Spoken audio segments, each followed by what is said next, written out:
이게 복수, 여러 사람이라서 그들이라고 표현한 게 아니라요, 하나님을 만나는 행위가 순간순간 영원하면서도 각자 다르기 때문에 그들이라고 쓰는 거예요.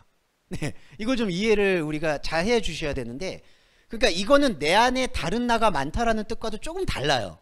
자, 하나님께서는 사람의 형상, 본질을 만난 사람을 왜 복수, 그들로 표현했냐면은, 우리는 하나님을 만나는 순간이 매 순간 달라요. 그리고 매 순간 독립적이에요. 그러니까 7월 3일 때 여러분들이 하나님을 만났을 때와 7월 10일 오늘 하나님을 만났을 때, 7월 3일의 주원규, 하나님을 만난 사람과 7월 10일의 주원규가 완전히 헤테로스, 달라요. 예, 이게 달라요. 근데 이 다른 나들이, 수많은 나들이 존재하는 거예요. 근데 이게 매 순간 만나요. 그래서 이게 다 점으로 존재해요. 점. 하나님이 볼 때 이 점으로 독립된 매 순간의 만남의 만남체를 하나님께서는 의로운 존재라고 불러주세요. 그러니까 하나님의 시간 속에서는 주원규는 주원규가 아니라 주원규들인 거예요. 네. 그래서 사도 바울이 신약성경에서 자꾸 우리는 그리스도의 종이다, 우리는, 이 복수를 쓰는 이유가 그리스도와 연합된 매 순간 독립된 자아를 말하는 거예요. 이게 왜 중요하냐면요, 하나님의 시간 속에서는 매 순간이 새롭다는 뜻이 뭐냐면, 매 순간 하나님을 만나는 자아는 그 자아가 그 자체로 온전하다는 뜻이에요.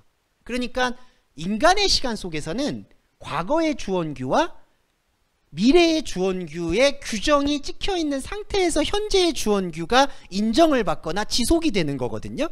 그러니까 과거의 주원규로 흘러와서 사람들과의 관계도 그렇잖아요. 제가 집사님이나 성도님을 아는 것도 과거에 알고 있었으니까 아는 관계, 이게 인간의 관계거든요. 그러니까 이 인간의 관계의 주원규는 늘 과거의 주원규와 미래의 주원규에게 얽혀 있을 수밖에 없어요. 근데 이 관계성은 지향의 관계성, 그러니까 무엇처럼 되는 관계성을 갖고 있어요. 이게 바로 선악과적 관계성이에요.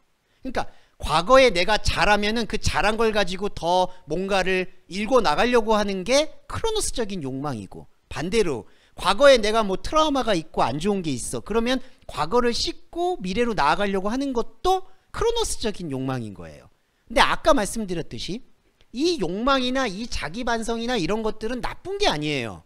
우리가 유한한 인생을 살아가면서 해야 될 지혜예요. 그냥 과거에 내가 잘못한 거 있으면 그거 반복 안 하도록 노력하는 거, 잘한 거 있으면 더 잘하게끔 계승하는 거. 자, 문제는 그렇게 이 지향하는 관계는 하나님의 말씀이 몸이 되는 관계와 무관하다는 뜻이에요. 그러니까 우리가 잘 다스리고 컨트롤하는 건 맞는데 그걸 통해서 하나님께 영광을 돌리는 재료가 아니라는 뜻이죠. 그러면 하나님께 영광을 돌리는 재료는 뭐냐면 그들인 거예요. 매 순간, 그러니까 과거에 만났던 하나님과 지금에 만났던 하나님은 완전히 달라요. 근데 이제 하나님의 전능함은 그 매 순간 완전히 다른 것을, 그냥 점으로 찍혀 있는 것을, 하나도 선으로 연결되어 있지 않은 것을, 이걸 통전적이라고 하는데 통합적으로 몸으로 본다는 거예요. 그래서 숫자적으로 만약에 말씀드리면은 왜 14만 4천 명 같은 게 나오냐 하면은, 헤아릴 수 없는 아브라함한테 왜 뭇별과 같은 자손 얘기했냐면은, 매 순간 완전히 다른 이방인들이, 세상이 볼 때 그 모든 이방인들이 하나님이 볼 때에는 모두 의로운 존재로 수렴이 된다라는 거예요. 그게 바로 그들입니다.